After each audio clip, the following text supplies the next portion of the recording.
Alors dans cette vidéo, on va voir la résolution de systèmes d'équations linéaires dans R.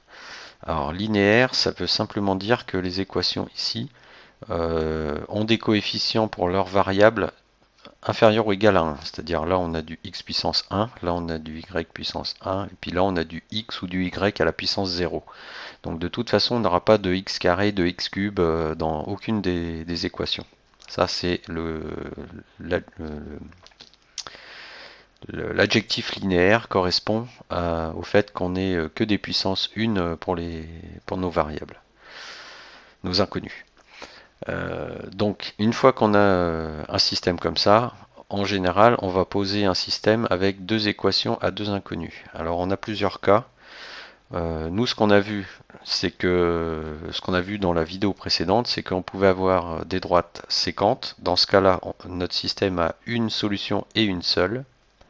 Elles peuvent être confondues. Dans ce cas-là, on a une infinité de solutions et en fait le système se réduit à une seule équation. Et elles peuvent aussi ne pas avoir de solution, c'est-à-dire que le système se réduit à, on va dire, cette partie-là, c'est une seule équation et cette partie-là, on a deux valeurs différentes. C'est-à-dire, on va avoir un système, par exemple, 2x plus 3y égale 5 et 2x plus 3y égale 4. Donc si on a un système comme ça, là on a deux droites parallèles sur la représentation graphique et on n'a aucune solution possible puisque on ne peut pas avoir 4 égale 5. Donc quelle que soit la combinaison de x et y, on n'aura jamais égalité de ces deux nombres. Donc dans ce cas-là, on n'a pas de solution. Donc ça c'est pour un système de quand on a deux équations à deux inconnus que donc si le système ne se simplifie pas à une seule équation, ça veut dire qu'on a deux droites qui se coupent. Donc dans ce cas-là, on a une solution et une seule. Si le système se simplifie, ça veut dire qu'on a une infinité de solutions, puisque on a une seule équation, donc on va avoir un degré de liberté. Et le cas où les droites sont parallèles, il se simplifie qu'à moitié, c'est-à-dire la partie qui est là, elle va se simplifier, mais pas la constante. C'est ce qu'on va voir, on va repréciser un petit peu ça dans le calcul, mais c'est ce qu'on va voir. Enfin, nous, on va faire le cas qui correspond à la représentation graphique, puisqu'on a les mêmes équations que dans la représentation graphique. Donc on va avoir le cas où on a deux droites séquentes, donc on va trouver une solution et une seule, mais je vais vous indiquer aussi au fur et à mesure quelle différence on aura quand on aura le cas confondu ou parallèle. Donc ce qu'on va faire, c'est qu'on commence par, donc on va résoudre ce système-là par la méthode du pivot de Gauss. Alors le pivot de Gauss, c'est une méthode qui s'appuie sur ce qu'on appelle le pivot, c'est-à-dire les nombres qui seront ici dans la diagonale. Donc là c'est moins 1. Alors là on a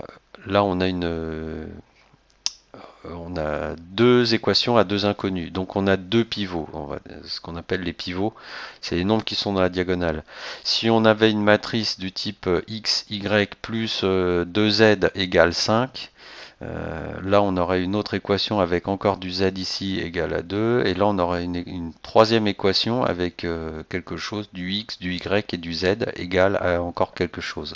Dans ce cas-là, on aurait un troisième pivot dans cette zone-là qui correspond à la colonne des Z. Donc je vais effacer un petit peu tout ça. Donc ça c'est juste pour nommer d'où vient le nom de pivot de Gauss. Ça vient du nom du pivot. Et en fait ce qu'on va faire c'est qu'on va on va garder le pivot à chaque fois quand on va avancer dans les équations et on va s'arranger pour créer des zéros en dessous. Sous les pivots on crée tout des zéros. Donc là vu qu'on a une seule équation sous la première, on va juste s'arranger pour avoir du zéro ici, c'est-à-dire on va éliminer le x dans la deuxième équation. Et donc c'est le principe qu'on va faire ici. Donc on attaque la méthode. Donc on prend un système de deux équations, c'est-à-dire qu'on cherche x et y qui vérifient à la fois cette équation et cette équation. Donc on réécrit à nouveau un système qui vérifie deux équations. La première, on recopie simplement la première du système précédent. Et pour la deuxième, on recopie la deuxième plus ou moins un multiple de la première équation. Alors là, en fait, ce qu'on va faire, c'est qu'on récupère, donc pour bien se repérer, on a ça qui arrive ici. Le 2, il arrive là. Et là, après, on fait moins 2 tiers, moins 2 tiers de l'équation du dessus. Là, on a 5. De ce côté-là, on a 5. Et de ce côté-là, on a 2x plus 3y. Ici, 2x plus 3y. Alors, pourquoi le moins 2 tiers, je vais l'expliquer juste après. Mais ce que je vais expliquer ici, c'est déjà pourquoi on peut faire un moins 2 tiers de... Pourquoi on écrit ça comme ça, avec le 5 ici, le 2x plus 3y ici. Donc, ce qu'on peut dire, c'est qu'on peut le faire en deux temps pour comprendre ce qui se passe. C'est-à-dire, donc là, la première équation, là, on la recopie, pas de problème. La deuxième équation, on la recopie, mais on fait comme quand on résout des équations, c'est-à-dire qu'on a le droit d'ajouter ou retirer une constante. Donc là, si on dit par exemple, je retire 3 demi fois 5, ou j'ajoute moins 3 demi fois 5 à mon équation. Donc là, j'aurai 2 moins 3 demi fois 5, et là, j'aurai 3x moins y moins 3 demi fois 5. C'est-à-dire, là, on aurait 5 à la place. Mais l'équation du dessus nous dit que 5, c'est aussi égal à ça. Donc ce qu'on va faire, c'est qu'au lieu de mettre 5 ici comme là, on va le remplacer par la partie gauche de l'équation, ici. Comme ça, en fait, on se retrouve avec un côté où on a nos inconnus, nos x et nos y, et un côté où on a nos constantes. Mais il faut que vous soyez bien convaincu que cette équation-là est bien équivalente à celle-là. Elle a l'air plus compliquée, effectivement, mais elle est bien équivalente. Alors maintenant, le choix du moins 3,5. En fait, on choisit moins 3,5 parce qu'on cherche à éliminer les x dans la deuxième équation. Donc ce qu'on a dit, c'est pour cette équation-là, on écrit la deuxième équation plus ou moins une valeur fois ça. Et cette valeur, ce qu'on a dit, c'est moins 3,5. Pourquoi moins 3,5? Parce que si on fait moins 3,5 multiplié par 2x, on va obtenir moins 3x. Et moins 3x, ça va simplifier avec 3x ici. Donc c'est pour ça qu'on choisit moins 3,5. Donc en fait, je récapitule. Pour écrire le système ici en la deuxième étape, on commence par réécrire la première équation. Dans la deuxième équation, on réécrit la première moins 3 demi fois la première. On réécrit la deuxième moins 3 demi fois la première. Le moins 3 demi est choisi de façon à ce que les x se simplifient. Et une fois qu'on a fait moins 3 demi, on fait moins 3 demi de ça pour la partie gauche du égal et moins 3 demi de ça pour la partie droite du égal. Donc on retrouve ce calcul ici pour les constantes et ce calcul ici pour la partie variable. Donc maintenant, qu'est-ce qu'on fait? On va simplifier un peu cette expression, parce que ça a l'air encore plus compliqué que la première. Mais vous allez voir qu'en fait, là, on a déjà simplifié le problème, en fait. Mais pour bien le voir, il faut décomposer, continuer dans la logique de l'élimination des x. Et là, on va voir que ça fait vraiment avancer le système, et du coup, la résolution va être très simple. Donc là, pour passer à cette étape-là, on réécrit la première équation, toujours le même principe. Là, on développe ici le produit pour que ça soit un peu plus clair. Donc on réécrit 3x moins y. Là, on a moins 3 demi fois 2x, donc ça fait moins 3x. Et là, on a moins 3 demi fois 3y, donc ça fait moins 9 demi de y. Moins 9 demi de y. Et là, on a 2 moins 3 demi fois 5, donc moins 15 demi. 2 moins 15 demi. Et là, ce qui se passe, c'est qu'on a 3x moins 3x. Donc les x sont éliminés. On se retrouve juste avec, pour la deuxième équation, on a simplement moins y moins 9 demi de y égale de moins 15 demi. Donc là, on a une simple équation sur y. On n'a plus de x qui vient interférer. Mais par contre, cette équation, est toujours équivalente à celle-là dans le contexte où on a aussi la première équation. C'est-à-dire que là, en fait, pour passer de là à là, on a fait intervenir quand même la première équation, puisqu'elle est ici. Là, on a cette équation, on a le 5 et on a ici. Donc ici, ce qu'on a fait, c'est on a fait une combinaison des deux équations pour se retrouver avec une équation. On n'avait plus que du y.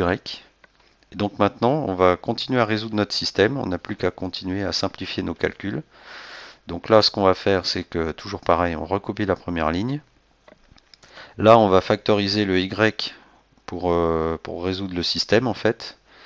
Donc on fait y facteur de moins 1 moins 9 demi, c'est ce qu'on recopie ici, égal à toujours 2 moins 15 demi. Donc là, on recopie simplement le système qui était sur la diapo précédente. On continue le calcul. On réduit au même dénominateur ici pour avoir une simple fraction. On fait la même chose de ce côté-là. Et quand on réduit au même dénominateur, donc là maintenant vous savez faire, hein, parce que on commence à avoir l'habitude. Donc ça nous donne moins 11 demi de ce côté-là et moins 11 demi aussi de ce côté-là. Donc on se retrouve avec cette équation. Donc le système, encore une fois, on recopie ici, c'est-à-dire qu'on garde le pivot. Et ici, on simplifie notre système, on obtient moins 11 demi égale moins 11 demi. Là, on peut simplifier des deux côtés par moins 11 demi, donc ça va nous donner 1 de chaque côté.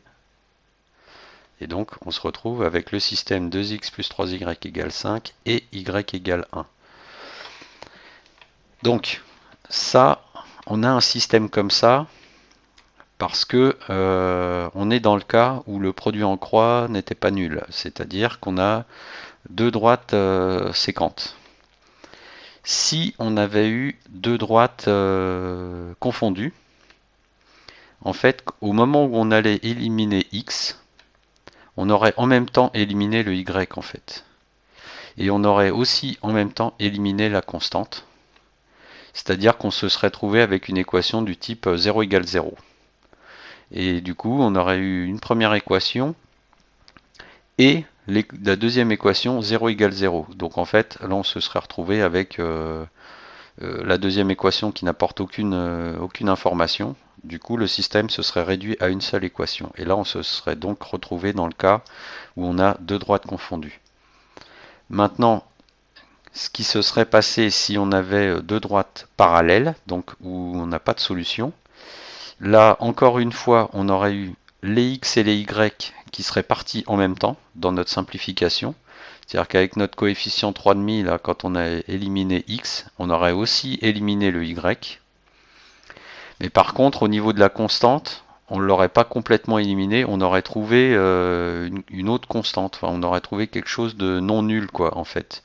On aurait trouvé 0 égale 1 ou 0 égale 2, mais une équation impossible.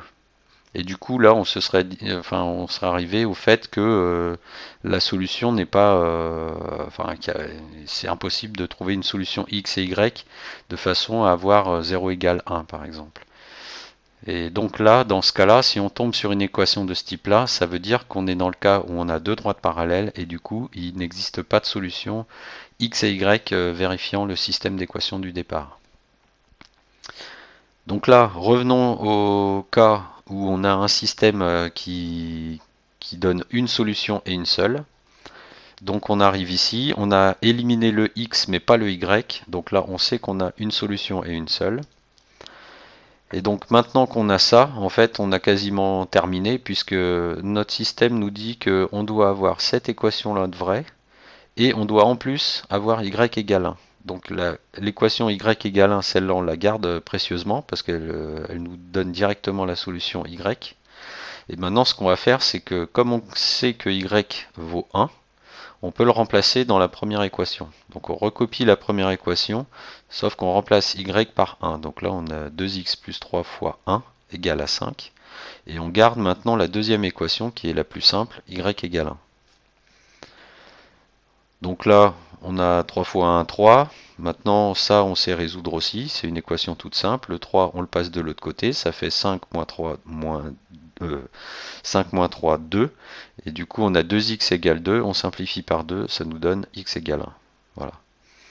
Et donc là, maintenant, une fois qu'on a trouvé cette combinaison où on a x et y qui ont chacun leur valeur, ce qu'on peut faire, ce qu'il faut toujours faire, c'est vérifier que les valeurs qu'on a trouvées pour une solution de notre système, c'est vérifier que si on les rebranche dans notre système, on a bien quelque chose qui fonctionne. Donc si on met x égale 1 et y égale 1 dans l'équation, ça nous fait 2 plus 3 égale à 5, ça marche. Et si on fait 3 moins 1 égale 2, ça marche. Donc là, on a une vérification directe de notre calcul qui est très rapide. Donc vraiment, faut pas essayer de gagner du temps en ne faisant pas cette vérification. Elle est tellement rapide par rapport à la longueur du calcul qu'on fait avant qu'il faut absolument la faire. Parce qu'une fois qu'on fait cette vérification, on est tranquille, on sait que tout le calcul qu'on a fait avant, il est bon. On n'a même pas besoin de retourner voir, de vérifier nos calculs. On fait juste, on remplace les valeurs dans notre système d'équations. Et si on retombe sur les bonnes valeurs, on sait que notre calcul est bon. Il n'y a pas besoin de revenir en arrière. On peut passer à la suite.